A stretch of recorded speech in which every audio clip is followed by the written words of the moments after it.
Channel 9, KTSM-TV, El Paso.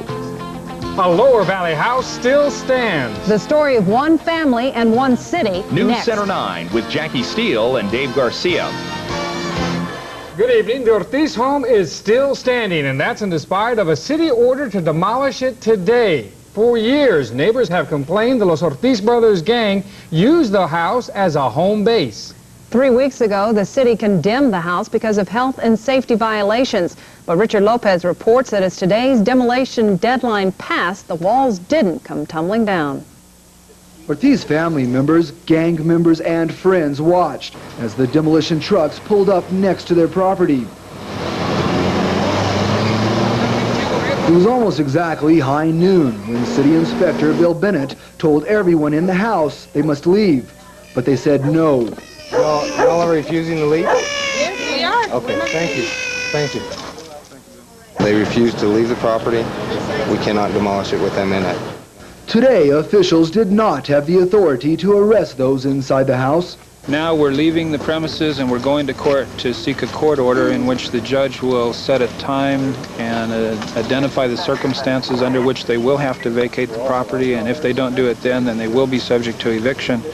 Officially, the American Civil Liberties Union has refused to take the Ortiz case, but one ACLU representative has gotten involved. And he says the news media and certain politicians have created a lynch mob situation. And he says neighbors who want the Ortizes out have terrorized the family by driving by and shooting at the Ortiz home. The cars are full of bullet holes. The plywood shack in the back has been shot up. You know, you've got babies living in that shack in the back. You've got mothers living back there. But area residents say the Los Ortiz brothers gang uses the house as a base to terrorize the neighborhood.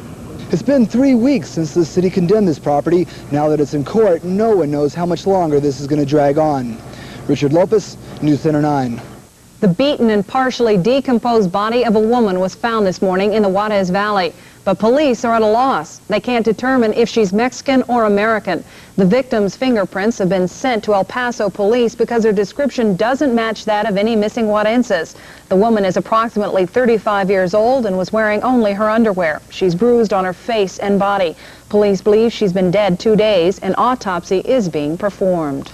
The Socorro teacher picked up yesterday by sheriff's detectives was back in school today. Daniel Hidalgo returned to teach his first grade class at Robert Rojas Grade School.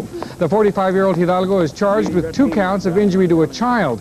He was released on a $9,000 bond. Socorro school officials insist their initial study does not contain enough evidence to remove the teacher. Any further information that we would receive in relation to this matter would be weighed and decisions made based on the information we receive.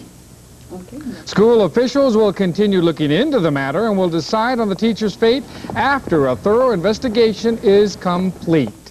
The victim of yesterday's attempted bank robbery is in stable condition in an El Paso hospital tonight.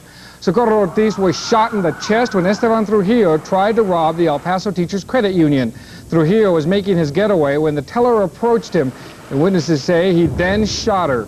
The robber was caught by police as he was running with a box of money from the credit union. Trujillo faces 1 count of attempted murder, 1 count of aggravated robbery, including several federal charges. He is also a suspect in 3 other Sun City bank robberies. The Alamogordo man accused of killing his mother and nephew is going to a New Mexico jail. 26-year-old Albert Lueta waived extradition yesterday. This afternoon, Otero County Sheriff's deputies picked him up to take him back to the county jail. The county district attorney says Lueta will probably have an arraignment hearing tomorrow morning. He'll enter his plea to 2 counts of murder. Lueta was picked up in El Paso after his nephew's body was found in a clothes hamper in the northeast. The next day, his mother's body was found on McGregor Range. El Paso pilot Charles Cheater Bella is once again in hot water with the New Mexico legal system. Yesterday, at the end of a trial for New Mexico inmate Daniel Mahoney, who was sentenced to 12 more years for his part in the ill-fated helicopter escape from the Santa Fe pen, the presiding judge ordered Bella to be arrested again after hearing 4 days of testimony that Bella was indeed paid for his services. Cheater denies the charges, but nevertheless, he will have to go to Santa Fe for another bond hearing this week. Prosecutors started calling witnesses today in the murder trial of 47-year-old Antonio Madrid. Madrid is accused of slitting the throat of a grocery store employee during a robbery on June 30th. A store employee who took the witness stand this afternoon testified she saw Madrid at the store just before the robbery attempt. The trial is expected to continue through this week. The Texas House today gave the go-ahead to bills designed to fight crime, but members turned down one that would toughen penalties for hate crimes. Hate crimes are those motivated by racism or bigotry. The bill's sponsor says the vote is disappointing. Steve Wollens claims groups like skinheads deliberately attack certain groups of people for racial or ethnic reasons. I'm very disappointed that we couldn't pass a bill that is so fundamentally fair and sound to protect people of race and people of religion, people of color in the state of Texas against such heinous crimes as kidnapping and assault and murder. The House tabled the hate crimes bill and focused instead on the rest of the crime package. Still more news in this early edition, including the fight against a nuke dump. And some East Side tenants sing the renters' blues. The fight to keep Hudspeth County from becoming a nuclear dump site is costing El Paso County a bundle. Today, commissioners voted to pay off the bills that so far have reached nearly $800,000. The bills have accumulated from studies county commissioners requested to determine the site's acceptability. And the study shows it fails half the criteria. It's located in a floodplain, is close to significant archaeological resources, is near two large faults, is unstable, and is in the path of a lot of runoff. We're extremely confident that we will stop this site and defend our region from being turned into a storage facility for radioactive waste and hazardous waste from the rest of Texas and possibly the rest of the country. They'll be back in Austin tomorrow to present this evidence. Jones expects full reimbursement for our efforts, if not through the courts, the legislature. Hundreds of angry tenants of an East Side complex want justice. Residents of Viva Apartments have been out of electricity since Sunday. They say they've had it with repeated power outages, and this time they're putting up a fight. Irma Calderon has more. You know, I've got about $100. About 120. Viva Apartments is an all-utility paid complex. A power failure since Sunday has residents up in arms because this isn't the first time they've been in the dark. I've been here for 6 months. The hot water has been cut off at least a dozen times. There's been at least 6 times that we've been without water completely for 2-3 days. 9 buildings have been affected, leaving tenants without air conditioning and hot water. And to make matters worse, their food is spoiling and they can't heat their meals. The stove is not working. All the food is poisoned. The kids need to go to the school with no breakfast in the morning. Some tenants pay over $500 a month for rent, but they say they're not getting what they're paying for. They want a free month's rent to settle the inconvenience, but management says no. Yes, for every day that they're inconvenienced without electricity, we'll offer them 1 day free rent. And I think that's fair compensation. They also want to be reimbursed for the money they spent eating out. But complex officials have another deal. We're buying milk that we're going to have in the clubhouse. We're going to keep it on ice to where if they have babies that need milk or they need help, we're going to be there for them. The complex hopes to have power by tonight. But in the meantime, residents are complaining about the safety around the utility holes, loose cables, and open power boxes. The open boxes and the exposed cable that you see on our property right now, there's no power going through this system at all. And when they do turn the system back on, I promise you that everything on the property will be secluded in such a way to where it'll be safe for anyone to walk by it or around it. The management and Viva residents will gather tomorrow night to try to resolve their differences. But so far what the management is offering, the tenants are refusing. Irma Calderon, News Center 9. At 4:30, the power was back for the residents of the Viva Apartments. Well, when we return, a look at a bit of a blustery day with Ted. And on this day in history 29 years ago, Carl Chessman was put to death in San Quentin prison. He attracted attention as a result of 4 books he wrote while on death row. Through it all, he remained philosophical. And that I'm either going to survive and be vindicated and walk the streets a free man, or I'm going to wind up dead.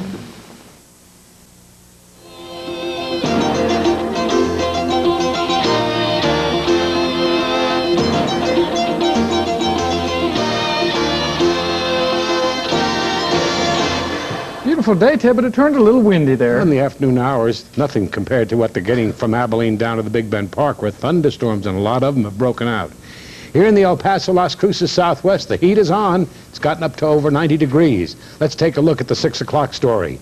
It's clear, temperature is 89, relative humidity, look how dry, 8% relative humidity. The dew point, 21 degrees, under present relative humidity and temperature, you'd have to get down to 21 to squeeze any moisture out of the atmosphere, and that's what that means. The barometer's falling as it does in the heat of the afternoon. Current setting is 29.92, and there's the gusty wind that Dave talked about out of the west. 9 gusts up to 23 miles per hour. The morning low was 47, the high today 90, and there's been no rain, and there is none expected. Here's the weather map. And on that map, the front has finally begun to leave the Atlantic coast, but there's still a stormy situation up in upstate New York and on into New England, with the front pushing further out to sea. A big ridge of high pressure through the center part of the country, and a bit of a warm front from Amarillo on down to the hill country of Texas, with thunderstorms at right angles to it, running from the Marfa Alpine area up to about Abilene and into the region of Anson and Roby. That high pressure ridge will move further east. No fronts of any consequence on the continental map. And here in the El Paso, Las Cruces Southwest, we'll continue to have fair skies. Where will it be raining? Well, in New England, way up north, they'll have some shower activity. And in the Panhandle and South Plains, they'll have some thunderstorms.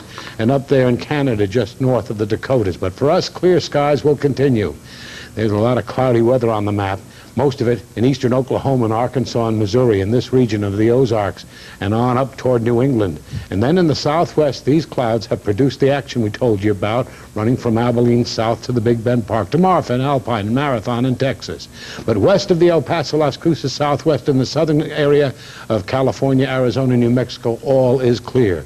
And here's the radar composite, bearing in mind that red dots are the most intense storms of all. And there's that line running from the Red River Valley, from near Wichita Falls on down to the east side of the Big Bend Park. Taking a look at it in greater detail. If you're traveling east tonight, wait a little while. Those thunderstorms will dissipate. On to temperatures, and at 6 o'clock, it's 59 at Washington and Baltimore, 70 at Atlanta and Birmingham, and 82 at Orlando and Miami, 78 at New Orleans, 56 degrees at Omaha and Sioux Falls, South Dakota, with 62 at Oklahoma City. Here's the Texas story.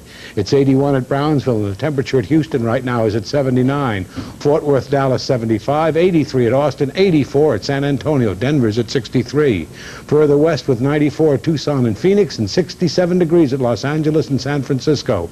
We're at 89. It's 88 at Las Cruces, Deming and Truth or Consequences, 86 at Alamogordo, and to the east it's warmer or hotter, 92 at Carlsbad, 93 in the Odessa Midland area. Highs for tomorrow, 100 degree zone, 90 zone. We should be in that one. Probably will get there. They're showing us in the 80 in the national computer, then the 70s and 60s. Tomorrow is the third day of the month of May. Sunrise at 6:18 and sunset at 7:47, with none of those records in doubt, although we're going to get into the low 90s once again tomorrow. Tonight's forecast for low temperature, mid-50s. Tomorrow's prediction for high, low 90s. And then as we look further toward the week, low 90s, and Friday, mid-90s. Clear skies, no rain, little breezy in the afternoon. Warming up. Keeping you busy. Thanks, Ted. Thanks, Ted. An equine treat absent from El Paso for 15 years is back in town. The beautiful Royal Lipizon stallions are performing tomorrow evening at the County Coliseum. The Airman family will demonstrate moves like this, where the horse jumps in the air, striking out with the front and hind legs. It's meant to break enemy lines. Now the mounted warrior is a thing of the past, so tomorrow night will be a ballet on horseback. The lights dim at 7:30. Problems for the electric company on Wall Street, the financial report next. But first, sports with Bob Fields in the El Paso Hall of Fame. What can Puritans who settled in America tell us about today's values? Join Harvey Wood for The Ring of Truth, a Christian Science lecture Sunday morning at 7:30 on the Fine Nine.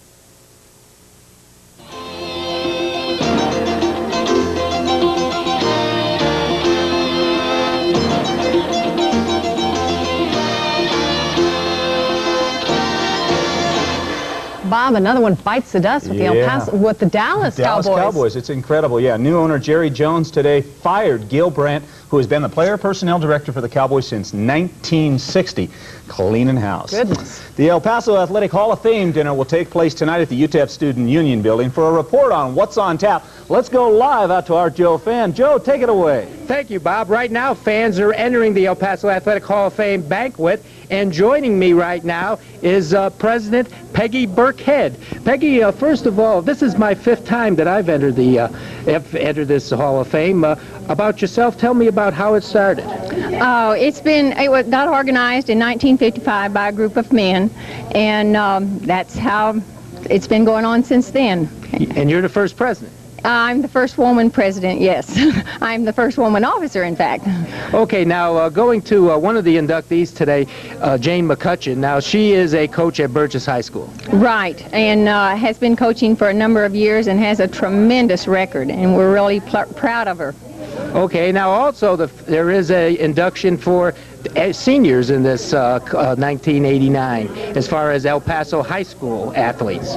Yes, we honor the athletes from the 2 districts every year.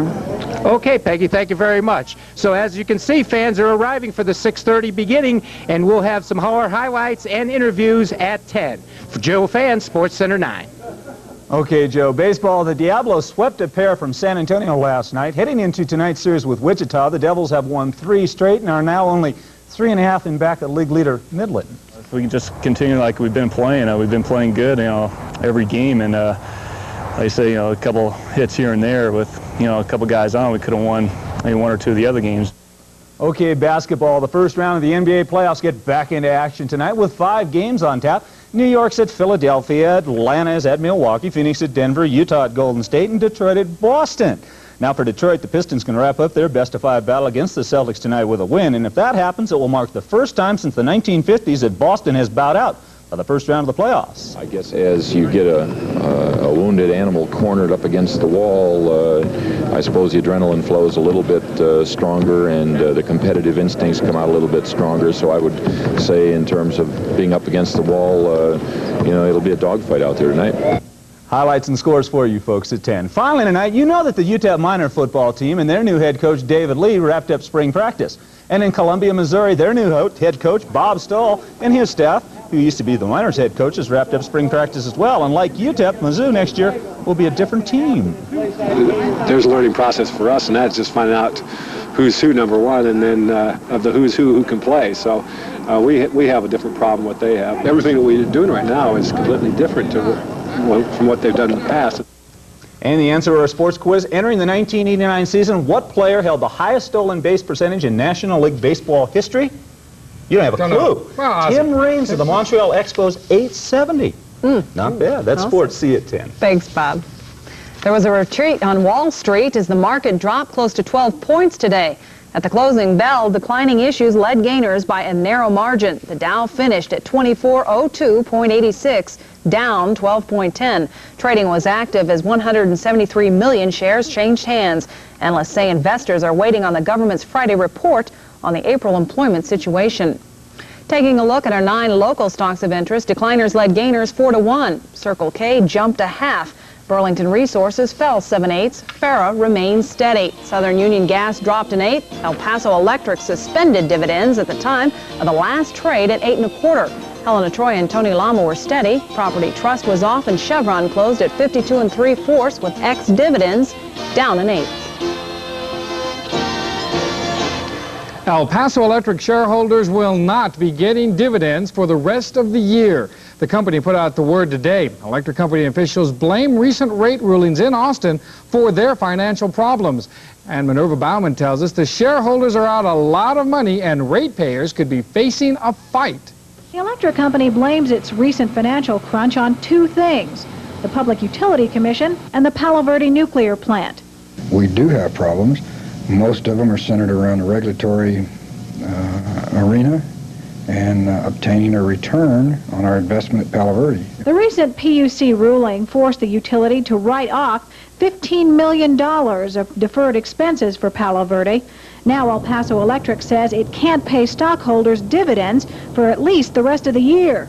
This is the worst of many recent blows. Our shareholders have taken a tremendous loss. They have lost some of them from that point in time, it was around $14 a share down to today about $8 a share. The head of El Paso Electric says this is a clear signal that the company will have to change the way it operates from now on.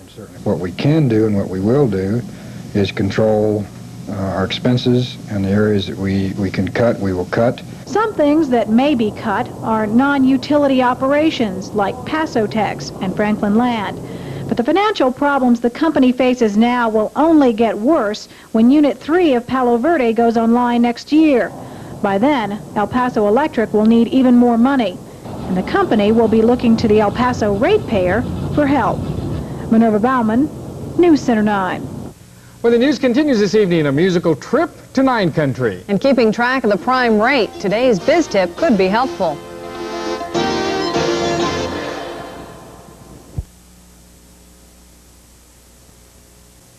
There's still a lot of sunshine around, and there's a possibility that we haven't seen the high temperature, although 90 degrees looks pretty firm.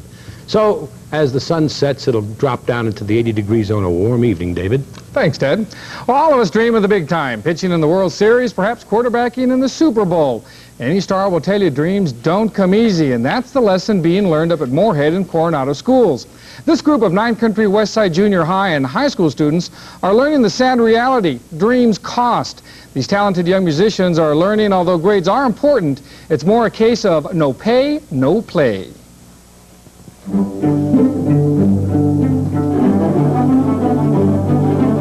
How can you top Carnegie Hall? I mean, that's every musician's dream, and to play in Carnegie Hall and be, I mean, it's just a dream come true.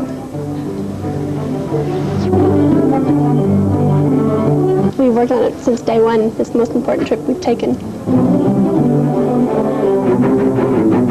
We are going to perform as part of what is called the Youth Music Debut Series. It's very scary. I feel such a great sense of responsibility to the students and to music itself.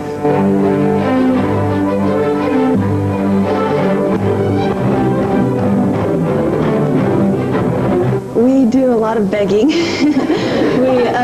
We play quartet jobs, and we do a whole bunch of fundraising. We sell tickets for everything, and all kinds of stuff like that.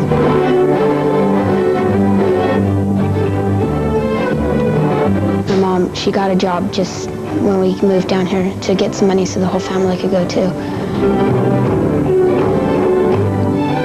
If you don't pay it, you don't go.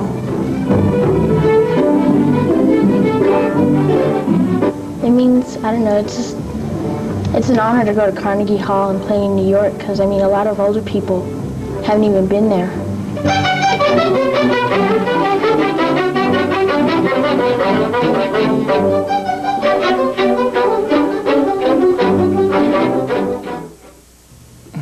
Well, these combined classes are having a special Carnegie Hall preview. It'll be Saturday the 13th at the Civic Center Performing Arts Center. Now, for $5, you get to preview their New York performance and have a chance to win a new convertible Mustang. That's this edition of News Center 9. More news on the last word in Texas at 10. See you then. Good night. And during the day, for the latest news, weather, and sports, turn to the news station 1380.